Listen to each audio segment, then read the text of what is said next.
जय हिंद दोस्तों, मैं नवीन शर्मा आप सभी का स्वागत करता हूं। आशा करता हूं आप सब एकदम अच्छे हैं, एकदम बेहतरीन हैं। एक बार सारे प्यारे दोस्त बताएंगे आप सब कैसे हैं। उम्मीद करता हूं एकदम बेहतरीन होंगे, एकदम शानदार होंगे। कुमारी काजल मौर्य, सोनी यादव, अजय, आकाश प्रजापति, विपिन कुमार, प्रदीप, मनोहर, अमरदीप, समीर सिंह वर्मा, तेजवीर, सबाश, रूपा यादव, उपेंद्र पाल, सुशीला सिंह, रुपेश, अखिलेश कुशवाहा, रोहन यादव, सारे दोस्तों का बहुत स्वागत है। और आज हम एक नया चैप्टर शुरू करने जा रहे हैं जिसका नाम है उपसर्ग और प्रत्यय। क्या है? उपसर्ग और प्रत्यय, जिसको आप इंग्लिश में पढ़ते भी हैं प्रीफिक्स एंड सफिक्स। प्रीफिक्स वो होते हैं जो पहले लगते हैं, सफिक्स वो होते हैं जो बाद में लगते हैं। इंग्लिश मीडियम वाले सुने, हिंदी में उसको बोलते हैं उपसर्ग और प्रत्यय। ठीक है, तो नया अध्याय है। क्रम मुझे पता नहीं है कौन सा क्रम होगा इसका, आप लोग जानते होंगे। नया एक अध्याय हम शुरू कर रहे हैं जिसका नाम है उपसर्ग और प्रत्यय। ये दरअसल में आप ही के हवाले एक अध्याय रहेगा जिसमें आप ही का काम ज्यादा है। उपसर्ग और प्रत्यय, उपसर्ग और प्रत्यय। देखिए, उपसर्ग और प्रत्यय। अब अगर मैं आपसे बोलूं उपसर्ग और प्रत्यय होते क्या है, देखो पहले तो ये बात जान लेनी है आपको। इससे भी पहले छोड़ दीजिए एक बात, पीछे मैं आपको लेकर चलता हूं। अगर मैं आपसे पूछूं आप कै को क्या कहेंगे, आप कहेंगे जी कै को कै ही कहेंगे। मैं कहूं हिंदी व्याकरण में और क्या कह सकते हैं कै के अलावा इसको, आप कहेंगे जी इसको वर्ण कह सकते हैं, अक्षर कह सकते हैं, इसको व्यंजन कह सकते हैं। इसको बताएं हाँ या ना। बिल्कुल भैया कह सकते हैं। लेकिन दो वर्णों से मिलकर क्या बन गया? कैलय, एक शब्द बन गया। कैलय क्या है? वर्ण मिल गए, अक्षर मिल गए, या बोलूं व्यंजन मिल गए, स्वर और व्यंजन मिल गए, तो एक बन गया शब्द। तो जो दोस्त हिंदी भाषा है ना, उसमें शब्द सबसे छोटी इकाई है जिसका अपना अर्थ होता है। यानी नोट करके कहीं लिख सकते हैं, हिंदी भाषा में सबसे छोटी इकाई, हिंदी भाषा में सबसे छोटी इकाई जिसका अपना अर्थ होता है,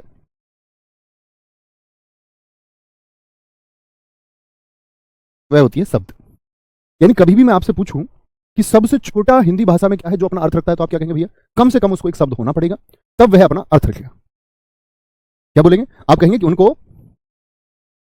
अपना सबसे छोटा अर्थ रखने के लिए शब्द होना ही पड़ेगा। चलो जी, यहां पर हम बात करेंगे उपसर्ग और प्रत्यय की। अब चीजें आसान रहेंगी। उपसर्ग से हम बात करते हैं। पहले बात रखिए, एक चीज नोट करेंगे, उपसर्ग और प्रत्यय,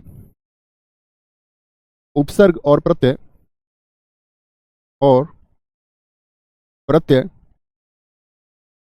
शब्दांश होते हैं। उपसर्ग और प्रत्यय शब्दांश होते हैं।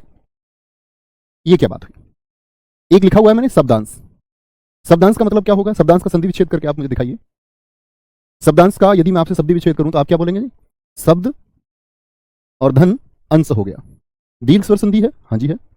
शब्द धन अंश, तो शब्द तो है और शब्द का अंश का अर्थ क्या हुआ? अंश का अर्थ होता है हिस्सा। तो शब्दांश का मतलब क्या हुआ? अंश समझते हो ना, पार्ट, भाग, हिस्सा। तो शब्द का ये एक हिस्सा है। कौन जी? उपसर्ग और प्रत्यय। तो शब्द का यदि हिस्सा है तो मुझे बताइए शब्द से छोटा होगा या शब्द से बड़ा होगा? एक बार सारे दोस्त आंसर करेंगे तभी हम आगे बढ़ेंगे। एक बार मुझे बताइए, ये शब्द का अंश है यानी शब्द का एक हिस्सा है, तो शब्द से छोटा होगा या शब्द से बड़ा होगा? जैसे मैं बात करता हूं, हाँ, मान के चलिए किसी व्यक्ति के पास 1000 रुपए की आपकी पूंजी है, उसका एक हिस्सा 1000 रुपए से ज्यादा होगा या 1000 से कम होगा? आप कहेंगे जी क्या होगा? शब्द से कम होगा। यानी शब्दांश शब्द से छोटा होगा, और शब्द से छोटा होगा तो इसका अपना अर्थ होगा या नहीं होगा? मैंने कहा शब्द से छोटा तो शब्द होता है जिसका अर्थ होता है। इसका मतलब क्या हुआ? शब्द से छोटा यदि कुछ है तो उसका अपना अर्थ नहीं होगा। यही तो बात हुई भाई, सबसे छोटी इकाई शब्द होती है। तो यदि सबसे छोटी ही शब्द है और कुछ शब्द से भी छोटा है तो क्या वह अपना अर्थ रखेगा? आप कहेंगे नहीं। सारे दोस्तों ने कहा छोटा होगा, तो इसीलिए ये शब्दांश होते हैं। तो कई बार पूछा जाता है स्टेटमेंट बना के कि शब्दांश का अपना अर्थ होता है या नहीं। लिखेंगे, क्या बोलेंगे? यानी शब्दांश का अपना अर्थ नहीं होता है। शब्दांश यानी उपसर्ग प्रत्यय के अपने अर्थ नहीं होंगे। बहुत जगह आप किताबों में देखोगे अप माने बुरा लिखा होता है, बहुत जगह दुश माने लिखा होगा, तो वो सब गलत तरीका है पुस्तकों में लिखा हुआ। वो एक निकटतम अर्थ के लिए लेखक उसको लिखता है, उसका वो अर्थ ना मान लेना आप कि सु माने अच्छा होता है, ऐसे हम मान लेते हैं। वो सिर्फ निकटतम अर्थ है। शब्दांश का अपना कोई अर्थ नहीं होता, अपना कोई अर्थ नहीं होता। शब्दांश का अपना कोई अर्थ नहीं होता है। समझ गए जी? वेरी गुड, बहुत शानदार। अनिता कुमारी जी एकदम ठीक लिखा है, क्योंकि ये सबसे छोटा हो गया इसलिए इसका कोई अर्थ नहीं होगा। बहुत बढ़िया, आगे बात पर चलते हैं। अगली बात आएगी जो उपसर्ग है। उपसर्ग मूल शब्द से पहले जुड़ते हैं, मूल शब्द से पहले जुड़ते हैं। यानी उपसर्ग की स्थिति कहां होगी? कि प्रीफिक्स है। उप माने पहले, मतलब उप माने होता है छोटा, सर्ग माने होता है भाग, ये छोटा भाग है। छोटा भाग कहां जुड़ेगा? पहले। जैसे देखें कैसे, यहां तो आएगा आपका उपसर्ग, और उपसर्ग के साथ में लिखा हुआ होगा कोई शब्द जिसमें ये जुड़ जाएगा। तो शब्द से इसकी स्थिति कहां होती है? पहले होती है। एक बार बोलेंगे, उपसर्ग शब्द में कहां जुड़ेगा? पहले जुड़ता है। ठीक है। अगर बात करें आपका, उपसर्ग मूल शब्द से पहले जुड़ते हैं, जबकि प्रत्यय कहां जुड़ते हैं? प्रत्यय मूल शब्द के बाद में जुड़ते हैं। मूल मतलब जो रूट वर्ड होगा, मूल शब्द के बाद में जोड़े जाते हैं या जुड़ते हैं? जुड़ते हैं। यानी एक शब्द होगा और मूल शब्द के बाद में दोस्त आपका प्रत्यय को जोड़ा जाएगा। ये छोटी छोटी बातें आप लोगों को समझ में आई? हमने अभी तक बात की कि ये तो मैं मिटा सकता हूं ना, ये परिभाषा जो मैंने आपको सिखाई है मैं आपको वाक्य में सिखाऊंगा फिर से, ये आप जान चुके होंगे। हमने जाना कि सबसे छोटी इकाई शब्द होती है, उपसर्ग और प्रत्यय शब्दांश होते हैं, और उपसर्ग शब्द में कहां जुड़ता है? पहले। पहले जुड़ता है, और प्रत्यय शब्द में बाद में जुड़ता है। जैसे मैं आपको एक बहुत हल्का सा एक उदाहरण यदि मैं आपसे पूछूं कि एक शब्द है रखवाला, इसमें आपको मूल शब्द कौन सा दिखाई देता है? मूल शब्द जिसका अपना अर्थ हो, तो आप कहेंगे भैया मुझको दिखता है रख धन वाला, यानी वाला एक प्रत्यय हो गया, बाद में जुड़ा हुआ है, वाला एक प्रत्यय हो गया यदि हम बात करें तो। जैसे मैं आपसे बात करूं अनाथ, तो यहां पर आपको क्या बाद में कुछ दिखाई देता है? या ए धन नाथ, ए माने ना, अर्थ देता है नाथ यानी माता पिता, जिसके माता पिता ना हो। तो शुरुआत में जो होगा वो उपसर्ग होगा, और जो बाद में होगा वो आपका प्रत्यय होगा। इन सब चीजों को हम सीखेंगे धीरे धीरे। कोई दिक्कत, कोई परेशानी इतनी बात में? चलो जी, अब मैं आप लोगों के सामने एक प्रश्न रखता हूं। प्रश्न है कुछ इस तरह से, एक शब्द हमने लिया अनिकेत। अनिकेत में मुझे बताइए आपको उपसर्ग दिखाई देता है या प्रत्यय? अभी मैं ये मान के चलता हूं आप कुछ नहीं जानते। अनिकेत शब्द में क्या है? थोड़ा तोड़ फोड़ करेंगे इसके साथ में, शब्द को निर्माण करने का प्रयास करेंगे। और शब्द जब निर्माण करेंगे तो हमेशा एक बात याद रख लेना, शब्द निर्माण के 4 तरीके हैं। बहुत सही, अंचल कुशवाहा, बबीता कुमारी, रश्मि, विपिन कुमार, अमन, आकाशपाल। तो आप कहेंगे भैया ए धन निकेत हो जाएगा, ए माने ना, और निकेत यानी कि घर, जिसके घर ना हो। निकेत किसको बोलेंगे? घर को। और ए माने ना, जिसके निकेत ना हो। निकेत किसको बोलते हैं? घर, यानी जो बिना घर बार का हो, जिसके कोई आवास ना हो, अनिकेत हो गया। तो आप कहेंगे उपसर्ग होगा, क्योंकि शुरुआत में क्या आ गया? ए आ गया। अब इसने क्या किया, ये ध्यान से देखें। मैंने कहा ये निकेत से पहले ए ने क्या परिवर्तन कर दिया? भाई निकेत तो होता है आवास, और आवास में जैसे ही मैंने आपका ए को जोड़ दिया, ए के जोड़ते ही इसका अर्थ बदल गया या नहीं बदला? हाँ या ना? तो यहां से हम एक निष्कर्ष पर पहुंचते हैं कि उपसर्ग किसी शब्द के पहले लगकर उसका अर्थ भी बदल सकते हैं। तो याद रख लेना, यहां पर एक बात लिख लेना, उपसर्ग और प्रत्यय, उपसर्ग और प्रत्यय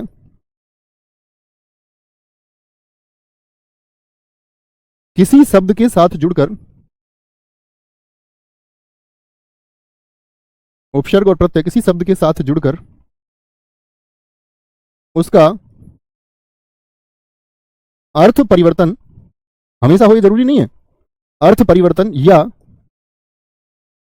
या उस पर एक विशेष प्रभाव डालते हैं, एक विशेष प्रभाव उत्पन्न करते हैं या डालते हैं, विशेष प्रभाव डालते हैं। यानी अर्थ परिवर्तन करेंगे तो नया शब्द भी निर्मित हो सकता है, या विशेष परिवर्तन ला देंगे कोई, देखेंगे वो हम कैसे कैसे होगा धीरे धीरे। ये देखिए, जैसे हिंदी भाषा में एक चर्चित उदाहरण चलता है, मैं आपसे कहूं हार शब्द है, हार का आप क्या अर्थ लगाएंगे? एक शब्द है आप लोगों के सामने हार, तो आप क्या बोलेंगे जी? हार का मतलब तो भैया हुआ पराजय, या हार गले का भी हो सकता है, नौलखा हार। तो क्या बोलोगे? तो हार के 2 अर्थ हैं, एक तो पराजय डिफीट, और एक आपका नेकलेस हार। लेकिन मैंने जैसे ही इसके सामने प्रा जोड़ दिया, अब क्या बन गया? प्रहार। क्या जो अर्थ पहले था वह रहा? आप कहेंगे जी नहीं, पहले जो अर्थ था वह ना रहा, एक नया अर्थ देने वाला शब्द आ गया। यानी उपसर्ग और प्रत्यय का प्रयोग करके एक नया शब्द भी बनाया जा सकता है। शब्द में परिवर्तन भी कई बार हो जाता है, और कई बार एक विशेष प्रभाव भी देखने को मिलेगा। बहुत बढ़िया जी। कुछ दोस्तों ने हार का मतलब बताया है आपका कि हार माने क्या होगा? प्रहार, बिल्कुल होगा। आप कह सकते हैं हमले को कह सकते हैं। Very good. आहार लगा दें इसके आगे, आ लगा दे तो आहार भोजन हो जाएगा। उप लगा दें इसके आगे तो क्या हो जाएगा? हार के आगे यदि मैं उप लगा दूं तो क्या हो जाएगा? उपहार हो जाएगा, जो भेंट का अर्थ देगा। Very good, very good. तो दिक्कत आगे। सर जी मूल्य और मूल में अंतर बता दो। दोस्त बिहेव लाइक ग्रेजुएट्स, ऐसा व्यवहार करें जिससे मैं महसूस कर पाऊं कि आप स्नातक हैं। कम से कम कुछ कंफ्यूजन तो हो। मूल्य प्राइस है, मूल जड़ को कहते हैं। यहां कंफ्यूजन की कोई स्थिति ही ना रही। आगे आते हैं, अब आएंगे। यानी मैंने बताया कि उपसर्ग और प्रत्यय लिखना। आपको स्टेटमेंट मिले उपसर्ग और प्रत्यय से नए शब्द का निर्माण किया जा सकता है, तो आप कहेंगे हाँ। उपसर्ग और प्रत्यय के प्रयोग से, अभी मैंने सिखाया आपको, प्रत्यय के प्रयोग से नए शब्द का निर्माण हो सकता है, नए शब्द का निर्माण संभव है। कभी आपको एक कथन मिलेगा तो आप इसको बोलेंगे हाँ सही है, संभव है निर्माण, हाँ जी संभव है। क्योंकि दोस्त शब्द निर्माण की हिंदी भाषा में 4 विधियां हैं। 4 तरीके से आप संधि का निर्माण, सॉरी 4 तरह से आप शब्द का निर्माण कर सकते हैं। और वो 4 तरीके कौन कौन से हैं, लिख लेना इस बात को भी। शब्द निर्माण के 4 विधियां हैं। शब्द निर्माण की 4 विधियां हैं। कौन कौन सी 4 विधियां हैं जिनसे आप शब्द का निर्माण कर सकते हैं? एक तो संधि के द्वारा, यानी शब्दों का कुछ जोड़ करके आप निर्माण कर सकते हैं। दूसरा, आप लोगों ने समास को पढ़ा, संधि समास। तीसरा आपका उपसर्ग। और चौथा तरीका है आपका प्रत्यय का प्रयोग करके, प्रत्यय का प्रयोग करके। इन चारों का प्रयोग करके दोस्त हम किसका शब्द का निर्माण कर सकते हैं, बोलेंगे जी? बहुत बढ़िया, वेरी गुड, बहुत शानदार। आगे अगली बात पर आते हैं। यहां तक की बात समझे? तो उपसर्ग और प्रत्यय से नए शब्द का निर्माण हो जाएगा, हाँ जी। लिखना, एक ही मूल शब्द के साथ एक से अधिक उपसर्ग हो सकते हैं। एक से अधिक, एक बच्चे ने कमेंट में बार बार ये पूछा है, बड़ा अच्छा प्रश्न है, इसीलिए मैं इसको लिख रहा हूं। एक ही मूल शब्द के साथ एक से अधिक उपसर्ग प्रयोग किए जा सकते हैं। उपसर्ग प्रयोग हो सकते हैं, जी हाँ बिल्कुल किए जा सकते हैं। जो हम पढ़ रहे हैं व्याकरण, इसी में प्रयोग है। वी धन आधन करण, व्याकरण। गुरुजी, उपयोग और प्रयोग में क्या अंतर है? देखो, आप जब किसी चीज का पहली बार प्रयोग करेंगे, ये प्रयोग नहीं कह सकते, आप पहली बार किसी वस्तु का इस्तेमाल करेंगे तो वह उपयोग है। जैसे आप गाड़ी लेकर के आए, आपने पहली बार गाड़ी चलाई, या पहली बार पेन लेकर के आए और आपने पेन से पहली बार लिखा, या आप कॉपी लेकर के आए, आपने पहली बार जब उस कॉपी का इस्तेमाल किया, तो आप कहेंगे यह हुआ उपयोग। आप दोबारा कॉपी में लिखें, आप दोबारा पेन से लिखें, आप दोबारा गाड़ी को चलाएं, यानी किसी भी वस्तु का दोबारा जो इस्तेमाल है वह प्रयोग है। तो उपयोग पहली बार में, यही अंतर होता आरंभ और प्रारंभ में। उपयोग और प्रयोग को हम इस तरह से भी बांटते हैं कई बार कि आपका जैसे जो प्रयोग है वह आपके जो रासायनिक, या हम बोले जो प्रयोगशालाएं हैं, वहां पर एक्सपेरिमेंट को हम प्रयोग कहते हैं, और जो चीजें हमारी उपयोगी वस्तुएं होती हैं उनको हम उपयोग की दृष्टि से रखते हैं। तो उपयोग और प्रयोग को इन 2 तरीके से भी बांटा जाता है। आरंभ और प्रारंभ भी ऐसे ही है, पहली बार शुरू किया आपने, तैयारी शुरू की, आरंभ, तैयारी छोड़ के फिर से शुरू की, प्रारंभ होगा। ठीक है, कोई दिक्कत? आगे चलेंगे। अब आता है सबसे बड़ा कंफ्यूजन, बहुत सारी किताबों में ना जाने क्या क्या लिखा हुआ है। उपसर्ग के भेद, उपसर्ग के भेद कितने होते हैं? अब यहां सबसे ज्यादा कंफ्यूजन है। कई किताबों में लिख दिया हिंदी के उपसर्गों की संख्या 10 है, कुछ ने 13 लिख दिया, कुछ ने 16 लिख दिया, कुछ भाई साहब ने 15 लिख दिए, कुछ ने 21 लिख दिया, सब कुछ गलत है। ठीक है, तो उपसर्ग के भेद यदि हम पूछें, तो उपसर्ग के भेद में आपसे कभी भी पूछे हिंदी के उपसर्ग कितने होंगे, हिंदी के ऐसे कितने शब्दांश हैं जो शब्द से पहले प्रयोग होते हैं, हिंदी के उपसर्ग। ऐसे ही आपसे पूछे यदि कभी संस्कृत के उपसर्ग, क्योंकि हिंदी भाषा में सबसे ज्यादा यही प्रयोग होते हैं तत्सम शब्दों में भी। संस्कृत के प्रयोग उपसर्ग, संस्कृत के उपसर्गों की संख्या कितनी है? और विदेशी उपसर्ग, चाहे अरबी, फारसी, अंग्रेजी, विदेशी उपसर्ग, इनकी संख्या कितनी है? तो कभी भी मित्र गलती नहीं करनी है। कुछ दोस्तों ने कहा है ये तो आप लोग पढ़ चुके होंगे। जो लोग 22 लिख रहे हैं तुम मेरे द्वारा पढ़ चुके होंगे इस बात को। ठीक है, तो क्या बोलेंगे? हिंदी के उपसर्ग होंगे 22, नो डाउट। संस्कृत के उपसर्ग 22 और विदेशी उपसर्ग भी 22। आपको एक संख्या याद रख लेनी है, कहीं किसी गूगल के पेज पर आपको नहीं जाना है। आंखें बंद कीजिए और हम इनको क्योंकि जानेंगे कौन से 22 हैं हिंदी के, कौन से संस्कृत के 22 हैं, और कौन से विदेशी उपसर्ग हैं आपके। ठीक है, तो क्या बोलेंगे? हिंदी के उपसर्ग क्या है? बहुत बढ़िया, वेरी गुड। बस ऐसा मत पूछो, ये सब हम लोग वर्तनी में पढ़ेंगे। पंकज चौधरी जी, आप बिल्कुल ऐसे व्यवहार नहीं करते हो कि आप लोग बहुत शिक्षित बच्चे हैं। आप बचकाना बच्चों की तरह व्यवहार करते हैं, जैसे किसी का अर्थ मैंने कुछ बता दिया तो और बच्चे शब्द लिखने लग गए। अब आपके शब्दों के अर्थ बताते रहे, लिख दिया आमंत्रण और निमंत्रण में क्या अंतर है? आमंत्रण बुलाने के लिए होता है, निमंत्रण दावत के लिए बुलाने को होता है। आमंत्रण सिर्फ आने को है कि मुलाकात करनी है, आ जाइए, और निमंत्रण दावत के लिए बुलावा है कि भैया दावत तुमको मिलेगी, आना है। लेकिन मत लिखा करो, ये चीजें आप सर्च कर सकते हो, खोज कर सकते हो। ठीक है, तो बहुत सारी किताबों में, कुछ स्टैंडर्ड बुक्स में ही आपको ये देखने को मिलेगा कि हिंदी के उपसर्ग 22 हैं, संस्कृत के उपसर्ग 22 हैं, विदेशी उपसर्ग आपके 22 हैं। जैसे भोलानाथ तिवारी जी के अनुसार उन्होंने संख्या कितनी बताई है? 22 बताई है। ठीक है, ब्रजमोहन पांडे जी के अनुसार कितनी है संख्या? 22 है आपका। तो ये लोग जो सबसे ज्यादा, मतलब एनसीईआरटी के द्वारा भी मान्य जो है आपकी संख्या 22 है, वह आपको मान लेनी है। चलो जी, अब ऐसा नहीं जी, बहुत सारे दोस्त मेरे पास पहले भी भेजते थे कि जी ये देखो जी यहाँ गूगल के इस पेज पर 13 लिखे हुए हैं, लिखे होंगे, मैं भी जानता हूँ। ठीक है, उपसर्ग के भेद जान गए। अब हम उपसर्ग के भेद को शुरू करते हैं। सबसे पहले शुरू करेंगे संस्कृत के उपसर्ग। मैं कुछ उपसर्ग लिखूंगा, उपसर्ग आप जान ही चुके हैं। उपसर्ग वह होगा जो शब्द के शुरुआत में लगेगा और नया शब्द भी बना सकता है, एक विशेष प्रभाव भी पैदा कर सकता है, या आपका उसका अर्थ भी बदल सकता है। देखेंगे संस्कृत के उपसर्ग कौन कौन से हैं, 22 हम पूरे करने वाले हैं यहाँ पर। पहला आता है आपका अति। तो अति से कौन कौन से शब्द बन सकते हैं जरा आप लोग बनाएंगे। तो दूसरा आएगा आपके सामने, अति के बाद में आता है अधि, शब्द आप लोग बनाएंगे। तीसरा आएगा अभि। कैसे जी? तो आप लोगों को ऐसे शब्द सोचने होंगे जिनमें शुरुआत में अति का प्रयोग होता है। तो क्या बोलेंगे अति के अनुसार क्या हो जाएगा जी? जैसे हम अति की बात करते हैं तो अतिरिक्त हो गया, अति रिक्त हो गया, अतिरिक्त। जैसे आपने अत्यंत का संधि विच्छेद किया था, अपनी कॉपी में करके देखिए अत्यंत का संधि विच्छेद क्या आएगा, तो आप कहेंगे भैया अति होता है इसमें भी शुरुआत में, अति धन अंत होता है।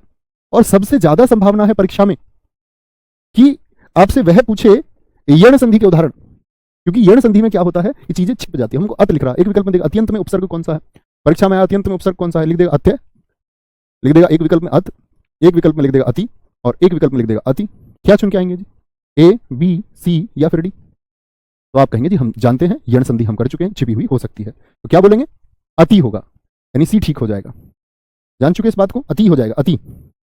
अत्यधिक में सबसे ज्यादा पूछा जाता है, अत्यधिक में उपसर्ग कौन सा होगा? अत्यधिक में बहुत अच्छा लिखा है खुशबू, आपका अतिक्रमण हो गया, अतिक्रमण शब्द हो गया, अतिक्रमण जो घेर लेते हैं। जैसे आप लोग जब ड्यूटी पर होंगे तो आप लोग देखेंगे कि कई जगह पर बाजारों में और सड़कों पर अतिक्रमण कर लिया जाता है, जिससे आम लोगों को चलने में दिक्कत आती है। सी एकदम से ठीक है, बहुत बढ़िया। अधि से लिखिए भैया, अधि से क्या हो सकता है? ऐसे अधि से छिपा रहेगा अध्यक्ष, अध्यक्ष का संधि विच्छेद करना, अधि धन अक्ष होगा। क्या होता है? अध्यक्ष का अधि धन अक्ष होगा, यही तो अध्यक्ष है, तो छिपा हुआ है यहां पर अधि। अधिकरण है, अधिकरण, अधिकार है, अधिकार, अधिकार है, ठीक है। और भी बहुत सारे शब्द हो सकते हैं। एक हमारे दोस्त ने लिखा है अधिकतम, ये गलत हो गए, यही सोचना है बस। नाम दिखाएं मेरे मित्र का, अधिकतम। देखो ये हो सकता है कि सारे दोस्त पहले इस पे बोलो, ऐसी गलती नहीं करनी है। तो आप यदि, मैंने बोला अधि, अधि को यदि आप हटाएं यहां से, मैंने कहा मूल शब्द में जोड़ना है, तो कतम कोई शब्द हो सकता है क्या? दोस्त एक बार बताएंगे, कतम कोई शब्द हो सकता है? आप कहेंगे नहीं जी, ये तो हमने विशेषण में भी भैया आपने हमको पढ़ाया कि अधिक शब्द है जिसका अर्थ है ज्यादा, और उसमें तम जुड़ा हुआ है, यानी तम एक प्रत्यय है। अभी हम प्रत्यय की बात ही नहीं कर रहे हैं, अभी हम उपसर्ग की बात कर रहे हैं, तो यहां पर तम जुड़ा हुआ है प्रत्यय, तो यह अधि दिखते ही अधिकतम नहीं। ऐसा नहीं कि जिन शब्दों में अधि आ गया, मैंने आपको उपसर्ग की परिभाषा की है कि वह मूल शब्द से पहले जुड़ेंगे। अधिकार शब्द एकदम से ठीक है, बहुत बढ़िया। अत्याचार कुछ दोस्तों ने लिखा है, बिल्कुल आएगा, अति में अत्याचार, अत्याचार, अति धन आचार, अत्याचार होगा, कोई दिक्कत कोई परेशानी? अभी से देखिए अभिमान हो गया, अभिमान हो गया, अभी से अन्य शब्द आप बनाएंगे, अभी से अभिमान हो गया, जैसे कि आपका अभिलाषा हो जाता है, अभिलाषा, अभिलाषा बहुत अच्छा शब्द है एक। अभियोग हो जाएगा, मुकदमे को कहते हैं अभियोग, मुकदमा अभियोग हो गया आपका। जैसे आपका यण संधि का एक उदाहरण अभ्यास हो जाएगा, अभिधन आस, अभिधन आस, अभ्यास हो गया। अभिषेक ओझा जी बहुत बढ़िया, विपिन कुमार जी वेरी गुड। अधिवर्ष हो जाएगा, बिल्कुल हो जाएगा, लीप ईयर को हम अधिवर्ष कहते हैं, वेरी गुड, बहुत अच्छा लिखा है। अध्यादेश हो जाएगा जी, हाँ जी, अधिधन आदेश हो जाएगा, बहुत बढ़िया। अधिकारी बिल्कुल होगा। अध्यात्म बहुत अच्छा शब्द ढूंढा, ऐसे शब्द ढूंढिए, ऐसे बच्चे ने ढूंढा अध्यात्म, अधिधन आत्म हो गया, ऐसे शब्द लिखिए, प्रयास कीजिए, वेरी गुड, बहुत शानदार। अधिशासित होगा, मनु यादव जी आपका भी शब्द बहुत अच्छा है। अच्छा ठीक है, अभी से जोड़ सकते हैं। अभी से आगे आता है आपका नी प्रति परि, नी से बनाइए, नी, प्रति से शब्द बनाइए, परि से शब्द बनाइए, नी प्रति परि, अनुसुवी, अनु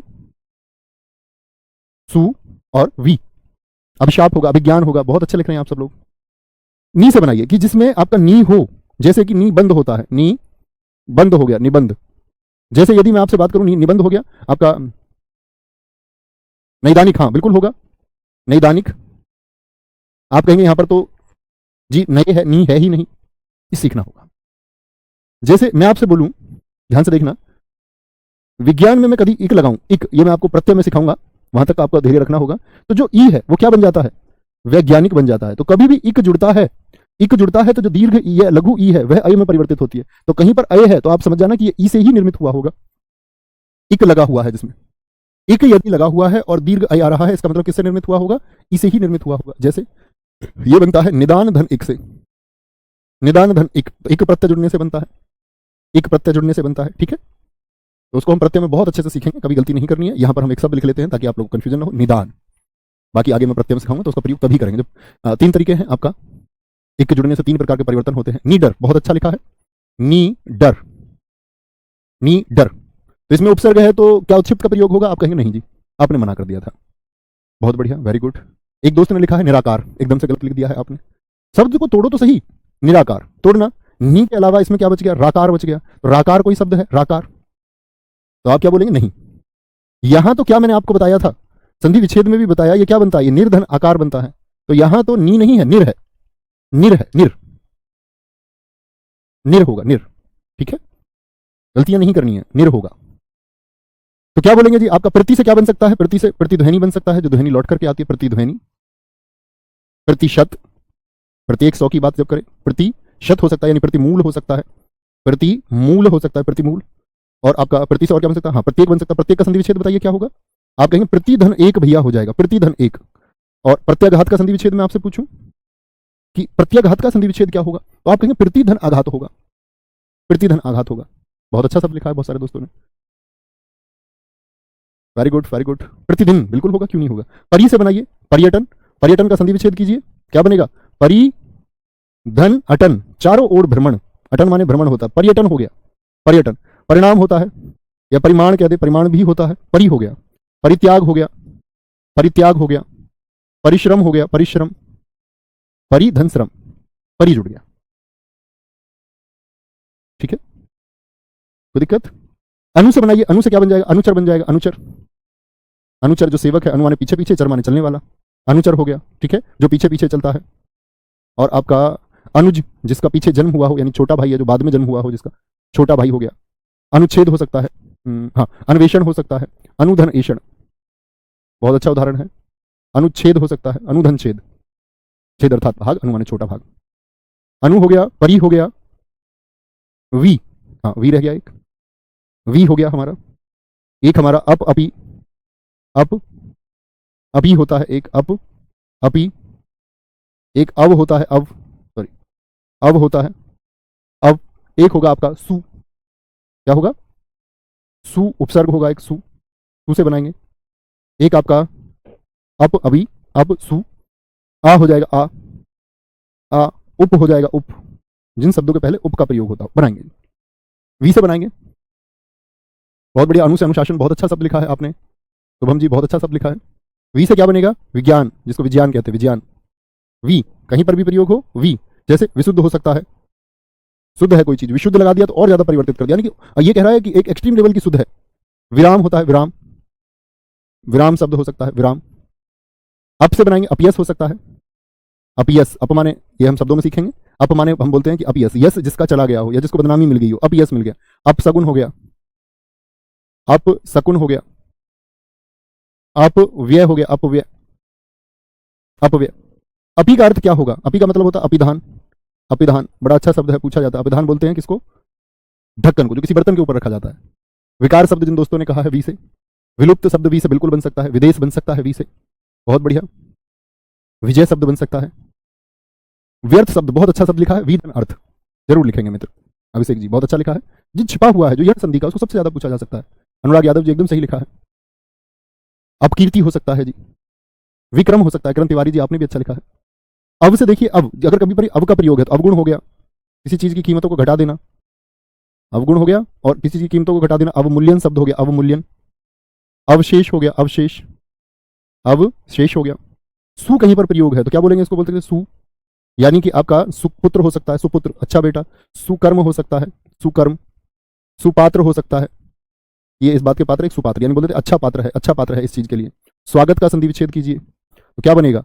सुधन आगत। या स्वच्छ मैं आपको दे दूं, स्वच्छ का संधि विच्छेद कीजिए तो क्या बोलोगे? स्वच्छ का क्या होता है? यण संधि के हिसाब से। तो सबसे ज्यादा चांस है कि वो आपसे यण संधि के किसी शब्द को लिख करके और आपसे उपसर्ग पूछ ले, उपसर्ग पूछेगा। सर उपसर्ग को परसर्ग भी कहते हैं क्या? नहीं, ये मैं आपको बता चुका दोस्तों, पिछली क्लासेस करें प्लीज। कारक में मैं आपको समझा चुका हूं कि कारक को परसर्ग कहते हैं। अब आप पूछने लगे कि परसर्ग और उपसर्ग में क्या अंतर है, इसका मतलब आपने भी परसर्ग को नहीं समझा, समझिए उसको मित्र, प्लीज जाकर उसकी क्लास कराई हुई है। सुगम, बहुत अच्छा शब्द लिखा है। आ शब्द से देखें, आरक्षण हो गया, आवास हो गया, आवास, आवास हो गया, आवास। आजीवन शब्द हो गया, आमरण भी हो सकता है, फिर जीवन तक, आमरण, मरने तक मैं तुम्हारे साथ हूं, आमरण। उप का क्या होगा? उप, जिन शब्दों में उप का प्रयोग होता हो, तो उप का प्रयोग आप करके देखें एक बार। उपसर्ग जो शब्द हम पढ़ रहे हैं इसी में है, उप माने छोटा, सर्ग माने भाग, उप। अब जैसे मैंने बोला उप माने छोटा, तो ये एक अर्थ, निकटतम अर्थ है। उप का मतलब छोटा बिल्कुल नहीं होगा, शब्दांश है, जब तक ये आपका उपसर्ग तब तक तो नहीं है, जब तक ये शब्दांश आप इसको ना बोले तब इसको आप छोटा कह सकते हैं। उपसर्ग, क्योंकि ये शब्दांश इसका अर्थ हो ही नहीं सकता। उपग्रह होगा, उपवास होगा, उपवास, उपवास हो सकता है, उपवास। वी अप अपई, अब सु आ अप, उप के बाद में आपका प्र दुर निर, फिर वे आपके प्र आता है, रे वाले आते हैं, फिर दुर आएगा, दुर, जिन शब्दों में दुर आ सकता है, दू और आधा रे आ सकता है, फिर निर आएगा, निर जिसमें राधा रे हो सकता है निर के साथ में, फिर आपका दुश आएगा, दुश जिनमें से आधा हो सकता है। इसी में फिर आपका आगे चलेंगे तो आपका निश आ जाएगा, निश आ गया, यहां देखें, वेरी गुड गुरुजी। निश्चल में होगा, निश्चल में आपको सोचना होगा दोस्त। निश्चल का संधि विच्छेद मैंने आपको बताया, नी ही धन छल, तो वहां नी है लेकिन विसर्ग के साथ है। यहां हम विसर्ग की बात नहीं कर रहे हैं, यहां हमने विसर्ग का प्रयोग ही नहीं किया।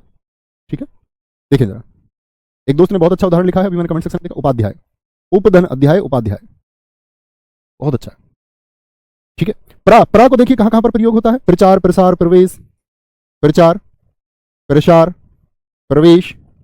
आप भी शब्दों का निर्माण कीजिए। दुर, जिन शब्दों में दुर का प्रयोग होता है, दुर्भाग्य है, दुर्लभ है। अब तो जान चुके हैं ना कि ये रे कौन सा है, ये रे आधा रे है, तो आधा रे कहां पर है, ये रहा आपका। अगर हम बात करें कुछ भी दुर्जन हो सकता है, दूधन, दुर्जन, तो यहां पर र हमने ले लिया, इसीलिए तो यहां पर वो सभी उदाहरण आ सकते हैं जो विसर्ग संधि वाले हैं।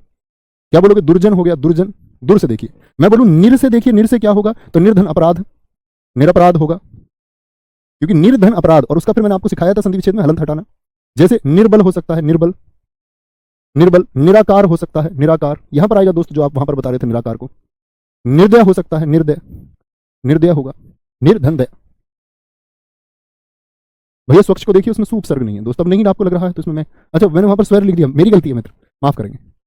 मैं सोच रहा हूँ आप कह रहे हैं स्वच्छ में जी सु उपसर्ग नहीं है लेकिन मैंने गलत लिख दिया, स्वधन अक्ष नहीं सुधन अक्ष होगा। वेरी गुड, बहुत शाबाश, एंड सॉरी।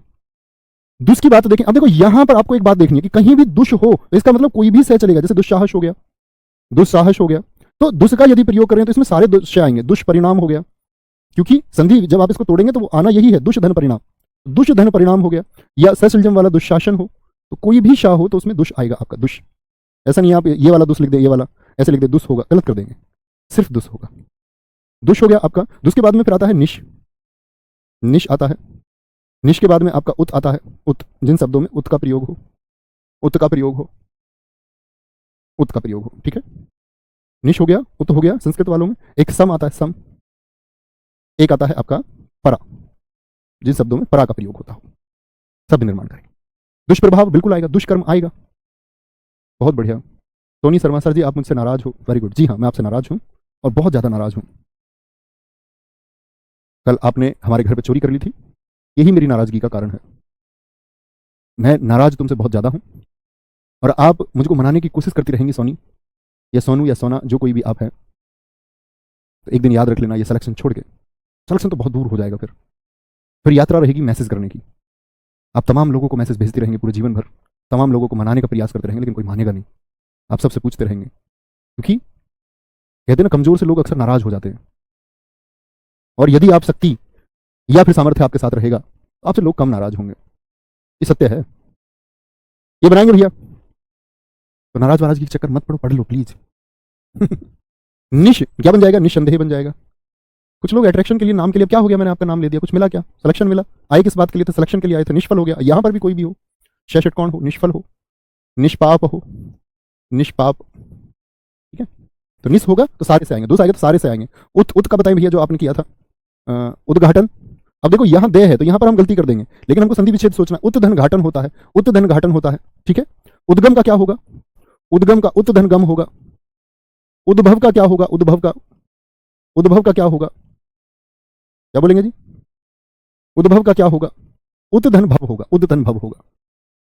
कहीं पर भी जहां पर हमने उत का प्रयोग किया, जिन किसी भी शब्दों में, जैसे उच्चारण का संधि विच्छेद आप मुझे बताइए, आपसे पूछा जाएगा उच्चारण में कौन सा उपसर्ग है, 4 ऑप्शन दे देगा, उद, उत, उच्च और उच्च। क्या चुनेंगे भाई साहब, बताना जरा। तो आप कहेंगे जी मैं संधि विच्छेद जानता हूं, उच्चारण का संधि विच्छेद क्या होगा, उत धन चारण होगा। उद्योग कहा है कुछ मेरे दोस्तों ने, उत धन योग होगा, बहुत अच्छा लिखा है, तो दय वाले सारे आ जाएंगे। उद्योग हो गया, बहुत अच्छा लिखा है, बहुत शाबाश। सम की बात करेंगे तो संसार, संधि विच्छेद कीजिए, संसार का क्या होगा, आप कहेंगे जी संसार का होगा समधन चार। संयोग का क्या हो जाएगा, समधन योग हो जाएगा, क्योंकि सम का प्रयोग है। सम्मुख हो गया, सम्मुख हो गया, संतोष हो गया, संधन तोष हो गया, समधंतोष, समधंतोष, बहुत बढ़िया गुरुजी। सम में समाज हो जाए, समाज को जरा तोड़ के तो देख लीजिए। समधन आज, आज से अर्थ होता है कि समाज का, कुछ भी सोचते हैं। Very good very good. उत्पत्ति बिल्कुल हो सकता है दोस्त, उत्कृष्ट बिल्कुल हो सकता है उत में। Very good. परा से देखिए, परा, परा से क्या हो जाएगा? परामर्श हो गया, पराभव हो गया, पराभव, पराजय हो गया, पराजय हो गया। तो जब आप उपसर्ग का प्रयोग करें तो ये भी देख लेना कि दूसरा वाला जो उपसर्ग को हटाएं, उपसर्ग को हटाएं तो फिर कुछ अर्थपूर्ण शब्द मिलता है या बेवजह का शब्द मिलता है, सोचना होगा। सम्मान होगा, बिल्कुल होगा, क्यों नहीं होगा। ठीक है। ओके, तो ठीक है, ये प्रैक्टिस अपने की। इससे आगे फिर हम हिंदी के उपसर्ग, फिर हम विदेशी भाषा के उपसर्ग और फिर प्रत्यय की तरफ हम चलेंगे। शायद इसमें आपका कुल मिलाकर के उपसर्ग और प्रत्यय में 4 कक्षाएं हों या 3 होंगी, देखने की बात होगी। Very good. सर जी, सम्मुख और सन्मुख में कोई अंतर है क्या? अंकी बिंदी लगा के आपने पूछा। दोस्त पहली क्लास में सिखाया है ये मैंने आपको कि आप लोग जब अनुस्वार को हटाएं तो किस तरह लगाएं। आप लोग पहली कक्षा को कीजिए, पहली कक्षा से मतलब वर्णमाला पहले अध्याय में मैंने आपको सिखाया हुआ है, वहां पर कीजिए। और यदि आपने पहला अध्याय नहीं किया है तो अभी आप यहाँ पर क्या कर रहे हैं, क्रम से पढ़िए, जिस क्रम से पढ़ाया गया उसी क्रम से पढ़िए। ठीक है, ओके। तो मिलते हैं आपका नेक्स्ट मंडे। ख्याल रखिए। जय हिंद, जय भारत, नमस्ते। मस्ट है, जो चैप्टर पढ़ चुके हैं उनका रिवीजन करते रहिए अच्छे से। Thank you.